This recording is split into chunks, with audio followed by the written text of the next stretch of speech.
തൃക്കരിപ്പൂർ ഇളമ്പച്ചി 12-ാം വാർഡിൽ തെക്കേ തൃക്കരിപ്പൂർ തലിച്ചാലത്തെ പി സുലോചനയുടെ വീട് വൈദ്യുത കമ്പികൾ വീണ് തകർന്നു. ഭാഗ്യം ഒന്നുകൊണ്ട് മാത്രമാണ് കുടുംബാംഗങ്ങൾക്ക് പരിക്കേൽക്കാതിരുന്നത്. ബുധനാഴ്ച പുലർച്ചെ 2:30 വീടിന് മുകളിലൂടെ വലിച്ച വൈദ്യുത കമ്പികൾ മറിഞ്ഞു വീണാണ് അപകടം. സുലോചനയുടെ വീടിന്റെ കിടപ്പുമുറിയിലേക്കാണ് മേൽക്കൂര തകർന്ന് വീണത്. മകൾ സുരഭിയുടെ മകൻ ഇളമ്പച്ചി ഗുരുചന്തു പണിക്കർ സ്മാരക ഗവൺമെന്റ് ഹയർ സെക്കൻഡറി സ്കൂളിലെ 10-ാം തരം വിദ്യാർത്ഥിയായ കൃഷ്ണദേവും സുലോചനയുമാണ് വീട്ടിലുണ്ടായിരുന്നത്.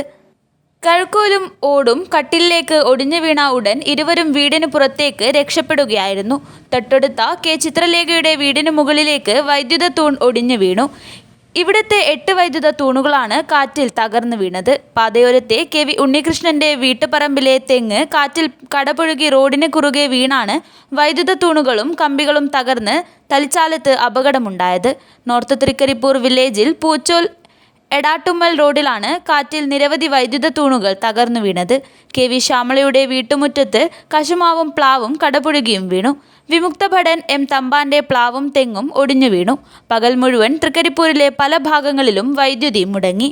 ഉറുമീസ് തൃക്കരിപ്പൂർ ന്യൂസ് ബ്യൂറോ തൃക്കരിപ്പൂർ.